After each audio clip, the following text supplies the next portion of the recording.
Hello and welcome again to Gamers Go to the Movies, the podcast where we review every video game movie adaptation as far as we want to. It's basically all of them, but there's probably one that was a little too direct to DVD, so we're maybe not going to do that several years from now when this series wraps. I'm your host, Dan Video Games, and with me is Bob. Cool, blimey, it's me, Jim Kesma.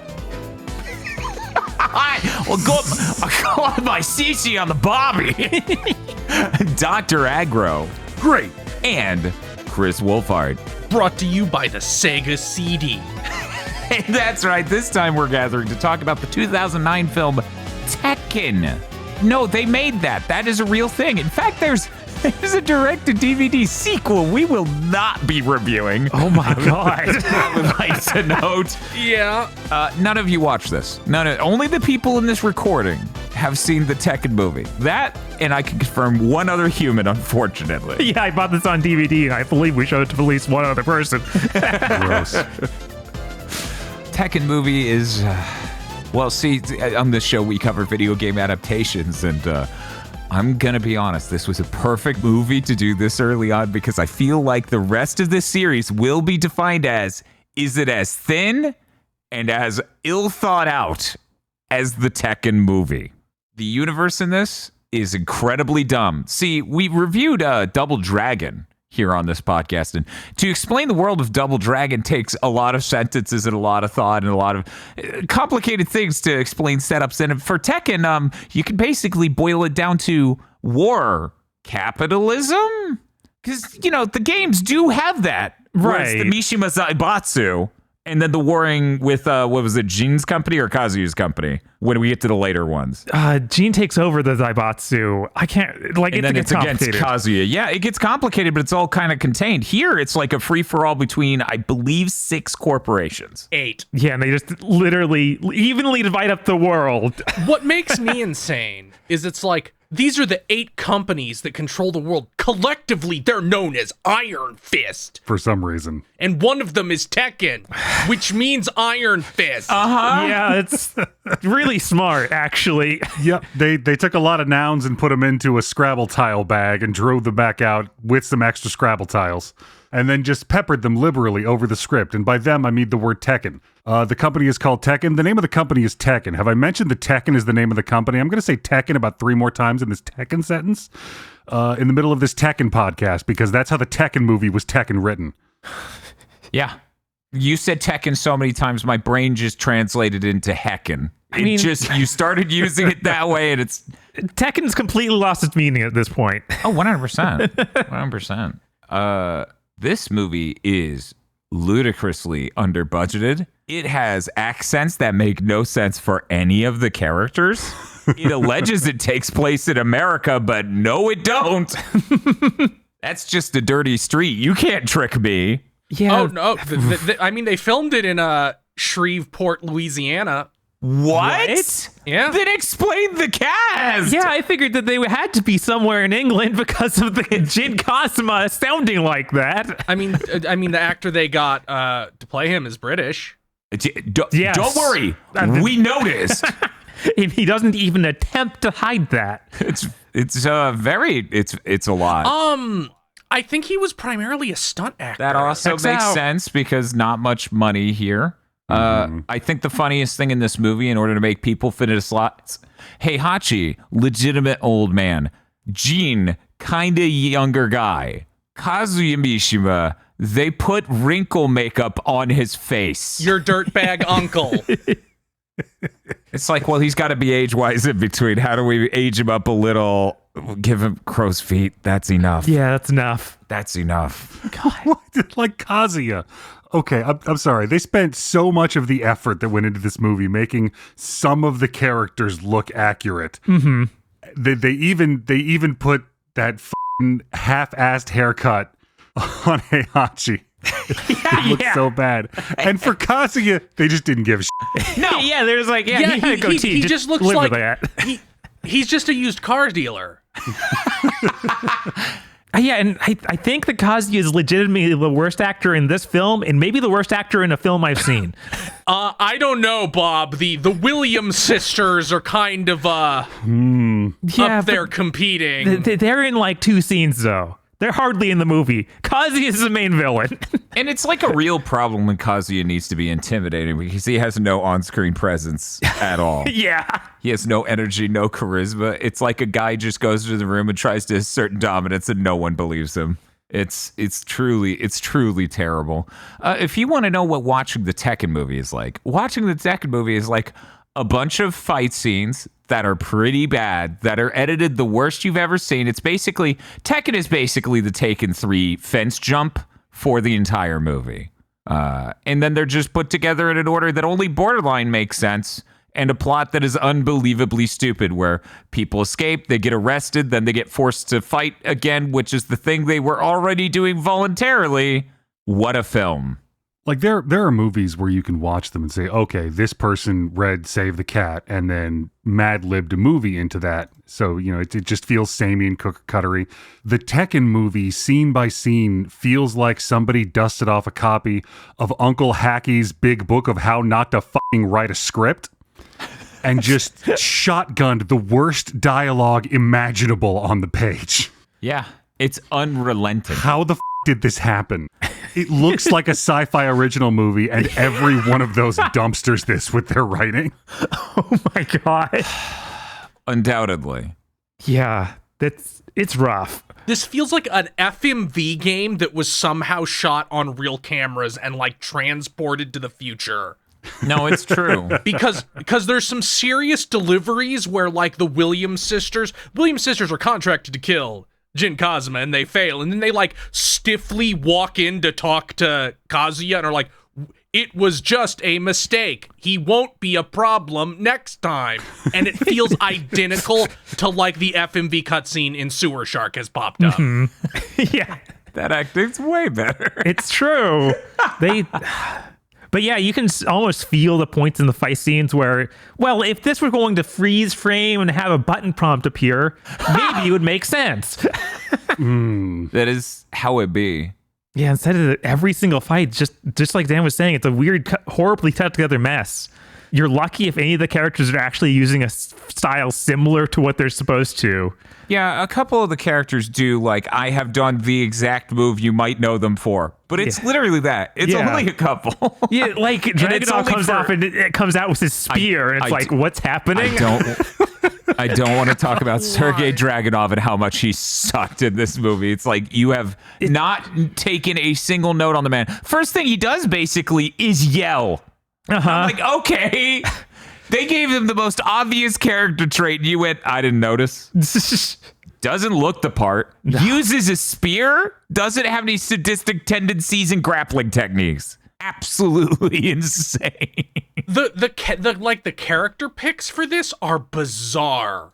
Mm-hmm. It's an interesting lineup. Eddie Gordo and Raven. Oh my! Both Williams. No Paul Penis. Eddie Gordo shows up, and I'm like, yeah, Eddie Gordo, this is gonna rule.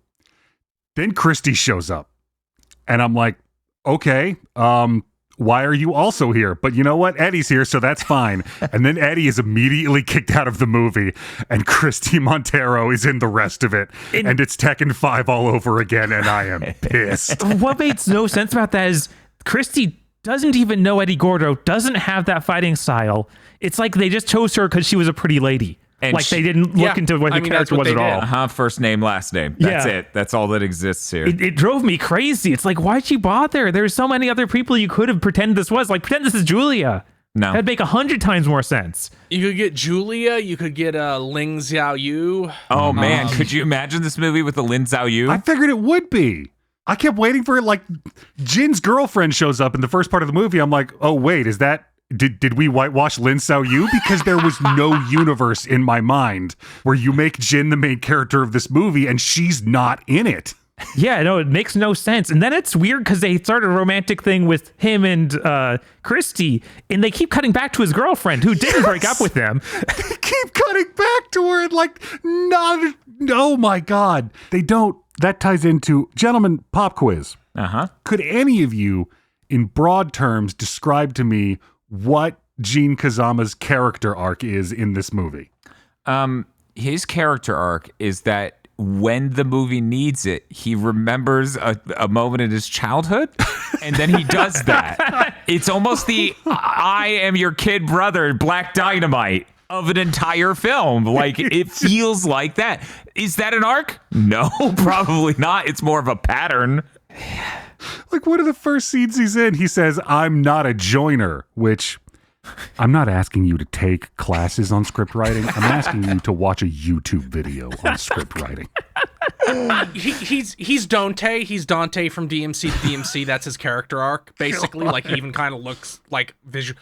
This is a very DMC, the DMC movie, frankly, with the evil corporations and all the screens everywhere and the flimsy. It's kind of cyberpunky, but not really. Yup. Yeah, no, those are surprisingly close now that you pointed it out. I mean, I guess that's what happens when you have a brilliant writer write something in the late aughts. I guess. A writer that this is the second movie they ever wrote a screenplay for. The first was The Marine, which I think is a WWE movie. Oh my God. Cool. This could have been a WWE movie. That would probably make more sense. Would. It's amazing. They really do try hard on a lot of the outfits in this to a surprising extent. They do, even though they chose the wrong Raven outfit. I don't know what they were thinking with that. They hit player 2 on accident. They hit player 2 on accident. And the problem is when you wear an outfit that's that insanely faithful, it really magnifies when you are nothing like the character. It does. It blew my mind late in the movie when he hasn't like heart to heart with Jin, and it's like, you guys haven't spoken before. Is this the room again? Are we in the room? Is he actually filling out someone's line to who he wasn't supposed to because he showed up that day? He just showed up that day and they're like, "F*** give it to Steve." My good friend Raven. Nothing that happens in this movie makes any sense. Like, I could not figure out what the point of the tournament was. People kept acting like it was a big deal and that it had something to do with like all of the corporations, but only like 2 of the fighters were sponsored by the corporations. Oh no, when they go through that breakdown, they have the corporate logo up for each one. That's why there's only 8. But it looked like they only ever mentioned the corporations for Eddie and Christy. Yeah, for some reason. Well, yeah, they don't say them, but their logos are up there on the... Now... That's so depressing. Failure script again. I need everybody to understand this. In the world, I mean, not just on this podcast. Okay. That where you have, like, a person pose and the camera rotate around them always looks goofy and like shit. Like, if you have it up on a screen, like, here's their analysis. That looks terrible. Always. With no exceptions. It's really funny, though. This movie is like if Demolition Man had nothing. Like, had no joy whatsoever. There was nothing good in it at all. Yeah. I'm ready to sign off on that. There is nothing good in this movie at all. Usually we can find something delightful to hang on to. I can't think of one thing. There is one delightful thing in this movie. One singular scene that I clapped at. Okay, I have a theory what scene I think it is, Bob and Agro. I need both of you to real quick, think what scene he's going to say. Okay, Chris, go ahead. When Heihachi dresses down Kazuya and it genuinely looks like he's going to cry. I was going to say the Kazuya sex scene, because that is unreal. Because Kazuya just yells his pathos at nothing while getting by 3 women in the weirdest edited together sex scene possible. And then immediately afterwards, Heihachi lectures him for having sex instead of paying attention to Tekken. Oh my God. I think in the flashback of that sex scene, those were the Williams sisters, but I don't know if they were them in the original happening of that scene. Are you telling me Kazuya is imagining that sex with them? Yes, I think that might be the case. That scene is shot so good. It looks like a bad cutscene. It does. I mean, there's that scene where Kazuya is practicing with the 2 sticks, the Kali sticks. And you see this in like martial arts movies all the time where the big bad guy's like training with one of his guys and easily defeats him so that we know he's a badass. In this, he like turns around and smacks, like decapitates the guys with the sticks at him. Like, isn't he your training partner? I don't think you understand movies. You're not supposed to kill your own god. Yeah, but Tekken Tekken. or something. This is Iron Fist, I've been told. Also, they steal the Black Power logo for the stadium, like exactly like it's 1-to-1. Oh yeah. Like even that little bit of white on the wrist is identical to what is actually in the symbol. Oh no. Huh. Will the black community forgive the Tekken movie? I don't think Tekken ever uses that. No, I don't think that's ever shown up in Tekken, but we could be wrong. Yeah, I feel like they do a fist logo, but it's a different angle of a fist entirely. Like it doesn't look like that. It's like two fists. How many times can you get the phrase "the people's choice" in a script? I feel like if you would have had to start cutting Tekkens to get more instances of that shoved in there. And then, oh, God, like I said earlier, at the beginning of the film, he says, "I'm not a joiner." And he constantly talks about how, the world's problems aren't his problems, every man for himself. And you're like, okay, he's going to learn to value teamwork and friendship. And he doesn't. At the end of the movie, the bad things happen to people he cares about. And then he wins a fighting tournament.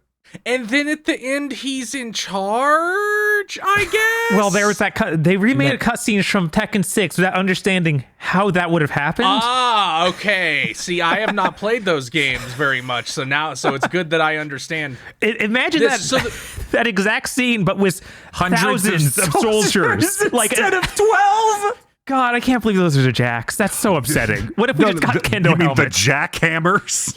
Yes, sorry, the jackhammers. I hate this movie so much. It's so fucking stupid.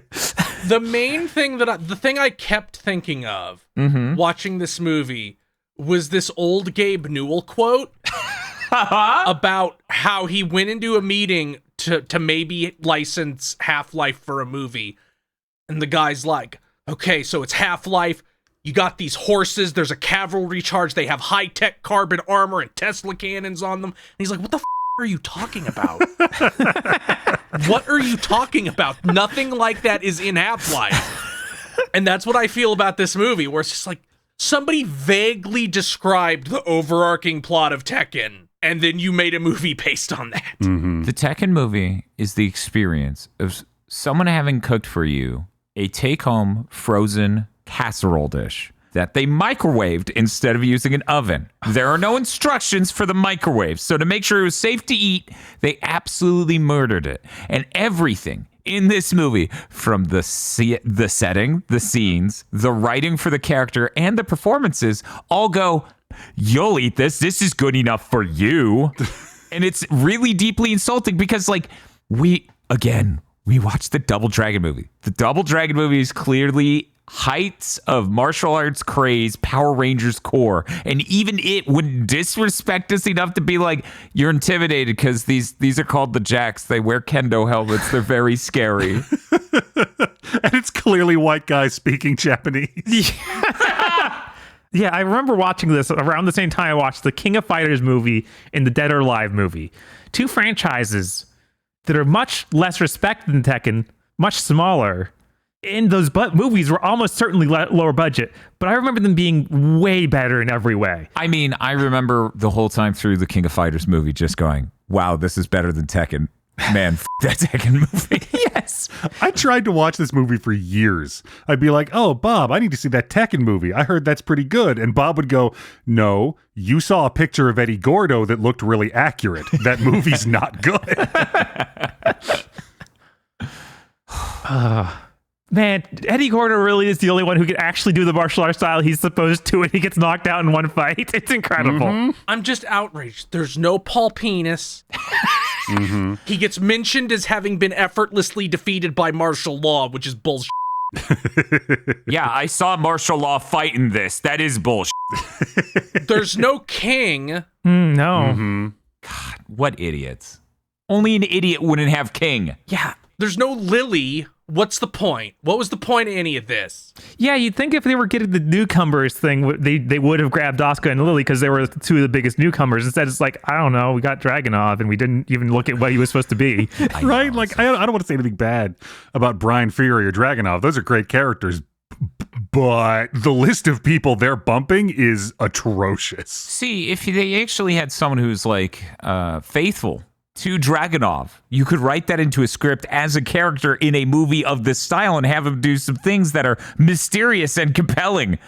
But this script doesn't do things. Yeah, this script has nothing happening. Pages and pages of nothing. In the middle of this, I had a thought that if you replaced Christy Montero, which, you know what, you can just cut her, just anything to get her out of fucking anything she's in. I will hate her for the rest of my life. If you replaced Christy Montero with Hworong in this movie and didn't change the script at all, it would go up 2 points. It would. Make sure that Hworong is also wearing the same sort of pants to show off his butt cheeks. Oh yeah, like we need that deep dip in the back. What a better movie. This is such a weird thing. Yoshimitsu's in this movie. He's in this tournament.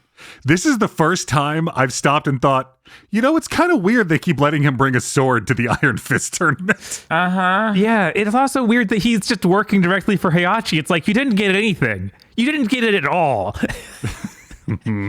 Here's this weird mask guy who's all about justice. Show that away. I guess he's a corporate slave. Well, of course, that's easier to write. I don't have to think too hard about that. It is insane that, it stars Jin Kazuma and has literally no one else he even knows from the games. Like, no Lin Xiaoyu, no Hworong, nobody. And it's so stupid that they try to gently touch the devil gene shit. It's like, he gets real mad sometimes. Yeah, they That's the devil gene. don't even have him transform or anything. It's like, guys. Right? Just don't even bring it up at that point, please. Oh my God, I just remembered something that makes absolutely no fucking sense. So, like halfway through the movie, the character they named Steve Fox for no reason Well, he's British. gives Gene his gauntlets. So is Gene Kazama. And he's like, oh, my old power gloves. Yeah, no, it's really upsetting. It's like, you were a boxer. What are you talking about? No idea what any of that is supposed to mean. There's power gloves. They're so bad. They look so rubbery. This is the funniest this segment possibly will ever be in the entire duration of this podcast. We're supposed to talk about the budget, the year, and who the main stars are. There are none. No one knew any of these people, and they still don't. Well, I mean, like Hiroyuki Tagawa, the guy who played Heihachi. Okay, I meant to look him up because I was like, this voice is really familiar. Yeah, he's Shang Tsung in Mortal Kombat. Like, you know this guy. Oh yeah, Wow. he's in a lot of stuff. Wait, Nobody else is. A lot of the actors don't eat, like Anna Williams, Sergei, Yoshimitsu. Their actors don't even have Wikipedia pages. wow. Sergei, actually, the actor looks a lot like this action movie guy who is showing up in a lot of stuff in the 80s, but it's not him. It wouldn't even be nearly the right age, but I was just surprised by how much he looked like that guy. I think it was like called Johnny the Rocket or something. Oh my God. Hang on, let me double check this. This is too fucking good. Yeah, the guy who plays Brian Fury plays Kenshiro in the 1995 Fist of the North Star movie. Holy crap. Whoa. Okay, here's one of the things I found looking this up. So Dan, you played Like a Dragon Infinite Wealth. Yeah, of course. Remember Kiryu's handler, Sawashiro? That's Kazuya. Are you for real? Yeah. What? Yeah. Cool. Oh, and the budget was $30 million, which you should assume based on us just telling you what the cast is known for, that it couldn't possibly be more than that. But again, that is radically more money than the Double Dragon film had. Right, it is like 20 years later, but still. This whole movie has the tone and energy of a porn parody. Yeah. And in many cases, the costuming of a porn parody. I mean, I watched the Kazuya sex scene. I have to agree. Right, there's hardly even any sets here. They have the one set for the fighting tournament and then some couple burnt out back alleys they made for outside. And how depressing is it that in the ring they keep putting up rock walls and things to cover the fact there's no audience? Yeah, it's something I wanted to bring up before we get too much farther. They've obviously moved around the placement of some of these fights. Like, it rapidly switches to Kazuya, when Kazuya comes out to fight Jin at the end, back to the Japanese stage, because the final fight was supposed to be the Yoshimitsu one before that, where they were in the Japanese stage. It makes you wonder how bad the screenplay was. Yeah. when this movie's like this and they still rearranged it in post. Mm-hmm. I assume the editing is terrible and they just handed them the most incohesive film strips possible. Almost certainly. Because you watch any sequence cut together in this and you go, yeah, there's no way you could have edited that to be smooth. Mm-hmm. But then you watch other ones and you go, okay, now that I could imagine not looking like absolute dog shit. This movie opens up as a parkour segment. We never do that again. I was surprised. Yeah, and then they did that editing trick where you like rotoscope out the character and resize them, and I was like, oh, it's like that Picnic Face video. This sure was popular at the time. Picnic Face did it better. They did. Picnic Face, the YouTube channel, did it better than a $30 million movie. just roll that around in your head for a little while. Yeah. Everybody thinks it's very cool to film your fight scene where the lights are going on and off, but rarely is it. In this, it is the worst I've ever seen it. In the middle of watching it, I turned to Bob and I'm like, this strobe is so extreme and so far gapped. I can't put together the illusion of movement behind it. I don't know what's happening. Yeah, no, this is the worst I've ever seen that technique done. Ever. Yeah, no, every fight in this is like, this isn't, oh, you're not very good at filming a fight scene. This is, I don't think you know what a fight is and why it's in the movie. All of these angles, all of these cuts are wrong. You did this bad, hand the camera to somebody god else. Just add it to, give it to the team that made Double Dragon. We'll be in good hands. Right? Like every single shot here is so close you can't see the most of their body. You have no idea what it is. It's usually just here's their armpit while they do a kick. It's like, what are you trying to convey? And you're cutting between 3 different shots in 2.5 seconds, and they all look like that. Mm-hmm. It's just a nonsense mess they've made. As I said, it's really the Taken 3 fence jump scene. The movie, because even your most basic sequences get edited like that.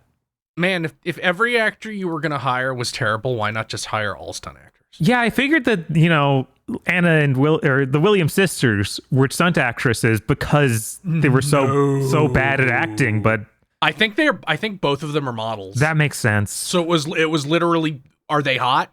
Like it was that was as simple as it was. Uh-huh. Yeah. Like, you were making a fighting game movie. You could have not had your ridiculous, unnecessary, not in the game's setup and just spent all of that set dressing, all of that effects money on people who could actually do these styles and shoot it on a fucking handy cam in a park, and it would have been better than this. 100%, yeah. Oh, and I really want to make sure while we're in the thorough discussion, like open-ended part of this podcast, that I get in the opening call to action in this movie is that Jin Kazama leaves his house where his mother is for a little bit. So during that tiny bit he's away, the Mishima Zaibatsu blows up his mom with a missile. Who's that? I thought Tekken did that. The Tekken did it. That scene makes no sense because they go in there, hold her up with guns, and then Kazi is like, shoot him with the missile. I don't care if my men are still in there. It's like, this is unnecessary. That doesn't help you at all. Like, it's almost like that was a thing we filmed later to cover the fact we didn't end that scene in a way that makes sense with the movie we're now making. How weird is it that both this and Double Dragon have the weird, your mom is dead from the thing that happened so suddenly, and maybe your mom didn't look old enough to be your mom in the first place, considering how old you are. That's a lot of the people in this. Yeah. Mom / love interest, question mark. Now I really wish Lin Xiao Yu was in this. It looked like she was in her 30s. Yes. It's I, Lin Xiao Yu, Michelle Yeoh.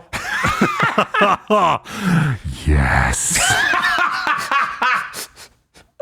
The outfit's identical, just so we're clear. Right, of course. Okay. Mm-hmm. Now is she in the schoolgirl outfit or the other outfit? Yes. It's a long movie. We got time. I was like, yo, editor, slow down. We can hang on some of these shots. Let a moment land, my guy. Unzipping pants. Don't look at me. This movie's just absolutely terrible. Is there anything else anyone else wanted to talk about before we get to our segments and rubrics, I suppose, our rubric for measuring the worth of gamer movies? Tekken. Did anyone else just want to say Tekken for no reason? Tekken. I don't know why they made Is Brian Fury a cyborg in the games? Yeah, It's weird. Yeah, it seems that way, but I'm unclear. He makes metal sounds a lot of the time. Right. Like, I think there's implications, but they don't say exactly what it is. I always assumed he was just angry. Do you make metal sounds when you're angry? I mean, I play metal. Apparently he is RoboCop and they revived him from the dead as a zombie. Okay. Yeah. Like as a cyborg. Okay. That checks out. Aggro, second question. Are you, in fact, one of the legendary trio of Reggies? Do you make weird metal sounds and shuffle around? Kazuya just whipping out 2 hatchets and going down there to fight him was ludicrous. So hard. So dumb. Yeah. Kazuya Mishima, known for his love of hatchets. It's wielding hatchets. That's a thing, right? Not just something this actor can kind of do.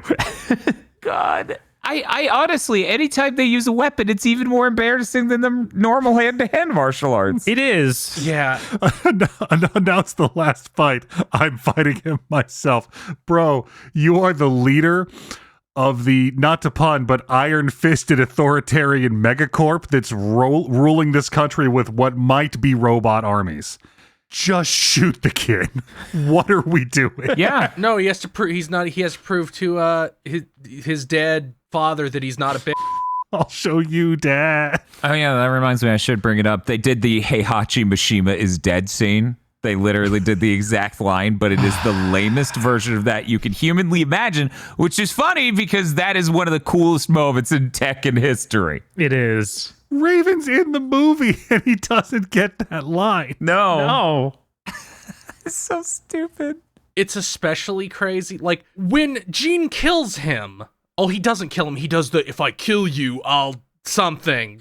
Even though I already killed 2 people in this tournament. And for like no good reason. Right? Right? He shot a missile at your mom, bro. But he lets him live after hitting him with like a stomach cut with the hatchet. And I'm like, his fucking organs would spill out. I know, I was telling Bob he should just get a shot of his intestines falling out. That is not a light cut. No. Oh. I won't kill you because the bleeding will do that. Yeah. I'm the head of the Iron Fist Corporation. I will defeat you in combat. Stabs him like it's the epic movie scene. Just nonchalant. Okay, there we go. I'm wondering if it's more legally binding that he defeated Kazuya in the middle of the ring, or that Christy Montero just declared him to be Heihachi's successor. Because both of these events are equally relevant to who's running the corporation. The important thing is we did a sequel tease at the end. That's the important thing. Don't get distracted by all these other logistics and details. We had to end specifically leading it to, but next time, the legacy of Tekken has only begun. Tekken. We'll have to find out what happened in Tekken 2, Kazuya's Revenge, the direct-to-DVD follow-up to this that has none of the actors back. Yeah, no, I'm not. Would you just be clear? We're not doing that. I don't know. That sounds like it could definitely be better. Okay, talk to me again in 2 years when we're remotely even far along in this podcast project. We got to get to our scoring vectors, gentlemen. I think I know what you're going to say, but we have to say it out loud. What did you think of the movie? Is it a thumbs up, thumbs down, or a thumb sideways? Can I get that in like a small blurb review? We're going to start with Dr. Aggro. You shouldn't watch this movie. It's a waste of god time. Thumbs down. Bob. It's basically the epitome of how bad a Tekken movie could be. They put that into film. So thumbs down, yeah. Chris? This is the worst sort of movie where it just is completely boring. Thumbs down. That Kazuya Mishima sex scene is the only good thing in this movie, and it's funny, and it's really early on in the grand scheme of things. There's nothing else redeeming. It is so awful. Thumbs down. I think this may be the worst thing we watch on this project. is how bad this is. Gentlemen, next we have to rank the perceived star power of this movie. Reminder, this is a 2009 movie starring these actors, and this is a out of 5 stars scale. We're going to start with Bob. I'm giving it a 1. This is basically as non-star filled as possible. I couldn't recognize anyone except I kind of recognize Heihachi's voice, but he's so much older now than I'm used to that I didn't even recognize him as a person. Yeah, because this is about 15 years on from both Double Dragon and the Mortal Kombat films. Mm-hmm. Like, this is that much later than that, so he's pretty old. Yeah. Chris. Yeah, 1. I'm also going to give it a 1. There's no perceived star. Nobody's coming to the theater, period. And if they did, they didn't come for that. Dr. Aggro? I mean, Hiroyuki Tagawa's in it. Luke Gross is in it. He was in Hellboy 2, and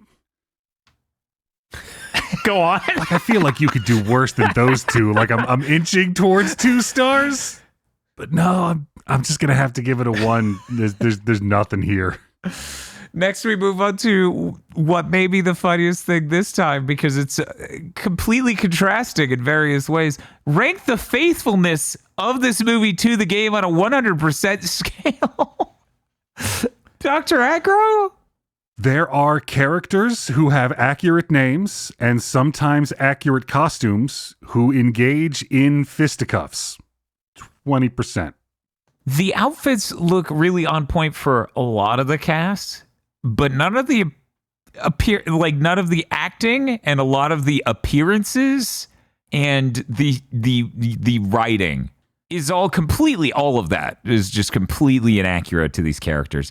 If anything, it only magnified the divide that they put them in such accurate outfits as these characters do not live up to what they're supposed to be. My God, that man was supposed to be martial law. Right? What? That is unreal. Watch a Bruce Lee movie. Just one. You can't say you couldn't find a Bruce Lee impersonator, dude. That's impossible. That's impossible. I'm giving it a 15%. Chris. Yeah, I'm going to have to give this a 15. Like, it has 1 or 2 accurate costumes. It has a thing called the Iron Fist tournament in it. It has the Nino. Like, that's it. That's all we got. Bob? Yeah, this is kind of like Lords of Shadow, where it's like they take enough to just make me angry. So I'm going to let it at 10%. Understandable. Gentlemen, do you think this movie is a viable substitute for the game? Chris? No, I can't say that I do. Oh, okay. Bob? No, absolutely not. Dr. Aggro? No, sir. Yeah, no, these segments have never been more hilarious in how a movie has been made to specifically thwart all of them conversationally. Each and every one of them feels like shut it down. The segment. Should they have readapted the movie into a game? Bob? No. What if it was on the PSP? You know, it's like that Dragon Ball Z movie game for the PSP. Even that made more sense. They should never touch this. They should never acknowledge it. Dr. Aggro? Absolutely, yes. I want a Tekken Tag sequel set directly in this universe with, like, characters modeled on these actors. I want this entire plot told through a fighting game arcade mode.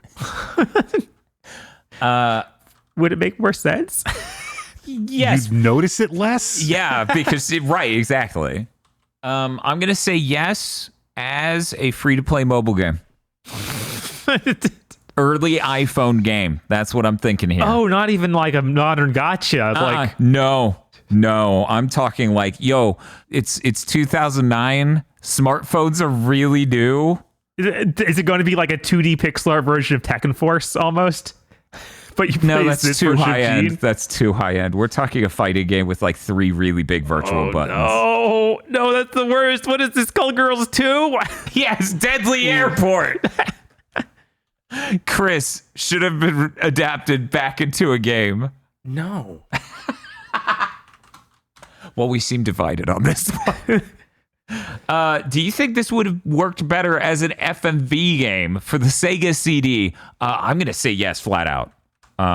So many more things about it are funny. in that context. So many outfits make sense within that context.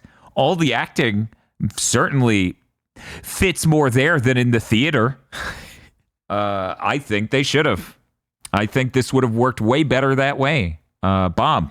Yeah, I gotta say you're right. Like if you make an FMV game, you get to cut out most of the storytelling in this and just have really bad fight scenes that already cut together poorly. So it doesn't matter if you freeze the frame and ask me to push a button. Yeah, it kind of like I would see it as they do the story bit as kind of like the Mighty Morphin Power Rangers game. You get 18 seconds maybe of parts of the episode we cut together before they just fight. Yeah. That works way better. You get to see like 12 seconds of Jin's mom explode. Just the missile coming in. The best part is then it would cut to him beating up martial law. Yes. Dr. Aggro? No, I don't think any of these fights, the way they're shot, would be well enough to convert into that. If the same people were making it, I feel like watching this story as a movie, you can go, oh, whoever wrote this was an idiot. If you play it as an FMV game, you think maybe there's a cogent story here that like I didn't route correctly or something got lost in like how they cut it together for the game. And you're always going to wonder if there's a better version of this out there. And you won't get the closure you would from the movie version. So I'd say no. Okay. Chris, what do you think? Yeah, this is pretty much an FMV game already. So like that it feels identical to one. So yes, go ahead and make it one. It would be better. Because at least then it would be a funny aside. Mm-hmm. Instead of, hey, remember that time they made a Tekken movie? It'd be like, hey, remember that thing, that FMV game that was really funny? Yeah, anybody will remember the FMV game. Yeah, AVGN would have done a great segment on it. Right. And the last category. I can't wait for this category to be maybe more in its favor of the movie. Would you ever take a normal person to see this movie? Bob. No, because it's not even a competent regular film. Like if I didn't know anything about Tekken, I'd just be like, this sucked anyway. Like there's nothing redeeming here. It's a bunch of bad acting and scenes that make very little sense. And if you aren't clapping at the costumes, you have nothing. Chris. I wouldn't take anybody to see this movie. I wouldn't go to see this movie. I am lesser for having done so. You couldn't give me any context where it ever makes sense for me to take any living being to see this film. There's nothing in it for anyone. I would take someone to watch the YouTube clip they upload of the Kazuya sex scene, and that is it. It's fascinating, the idea of you taking someone to a secondary location to watch a YouTube clip. Yeah, they can write it out in the theater for this. It's like one of those stereotypical like old timey movies. I'm in the drive-through movie. I'm in the drive-in theater. Oh my god! And it's just like, I'm really glad we could go out on this date. And I'm like, I love you, honey. And then the giant theater screens just play the Kazuya sex scene. Aggro. Would you? I could not withstand being morally culpable for the possibility that this is the only Tekken thing someone has ever interacted with, and they spend the rest of their lives thinking this is what Tekken is like. No. I only had a couple more things I wanted to get into this podcast before we wrap it. Remember that scene where they were randomly selecting characters and Kazuya yells, "Lock in the fight selector." Yeah. I like that. I also really liked when Jin Kazama beats the shit out of martial law, and then he just goes, "You hear that? Respect." And there was no arc leading to this. Yeah, that made no sense. Because Jin just says stuff. It's like possibly there was a larger script written for Gene and it was all deleted. At random. I don't know if it's because the guy couldn't act at all or if it just was a mistake on the editor's side. They're like, we got the footage and audio back. Not only can we not understand what he's saying, he's not even moving his lips. He's like mumbling with his lips slightly creased open. Who is this guy? I'm like, maybe there was like a pre-fighting tournament and they had to cut it all out so that they could get to the fighting tournament faster. They're like, can you, the Kazuya's like, blow up the mom. We gotta get there. Yeah, like, he's got a big red button in his office that fires that missile at houses. The missile that blows up mommies. Why does Kazuya have this button? Kazi's very not good at killing people. It is so true. He employs the Williams sisters, assassins who, upon deciding to kill Jin Kazuma, sneak into his room in ninja outfits, wait for him to get back, then announce themselves and challenge the guy who qualified for the global fighting tournament to a fist fight. Ooh. I think it's really funny when the movie writes the thing where Gene's hands and need to get completely wrecked, so he needs the power gloves. I laughed really hard at that. It's so funny to just be like, oh, my hands are so torn up, I can't fight unless I get the power glove. It was like Idiot Surf Dracula, and it happened halfway through the film, and that was very funny. Oh my God, he even does the I won't wear these pants in a million years thing. Yeah. We didn't need to explain Jin Kazama's outfit, guys. He can wear it. Look at everyone else in the tournament. Come on. Yeah, it's just the pants with flame logo. It's not even ridiculous compared to Raven over here. Right? Just get him in the ring and pan up. Established. Done. And honestly, I'm just going to say, Raven isn't even ridiculous compared to Sergei Dragunov. That is, to wear that to be, this is our global tournament. It's very serious. Anyways, I'm going to wear this and use a spear. And I got this from the Party City. Are you ready? Anyways, look forward to the next episode of Gamers Go to the Movies where, oh my God, there's no way it can get worse than the Tekken movie. Right? The executive producers for this month's Gigaboots videos are Spaceman Spiff, Red Blaze 27, Brendan O'Sullivan, Cooper Tank, BN12, Rado, Virmvarm, and Matcha Bunny. Thank you very much to our executive producers, and also these guys. If you want to become an executive producer or normal patron, head on over to patreon.com/gigaboots today.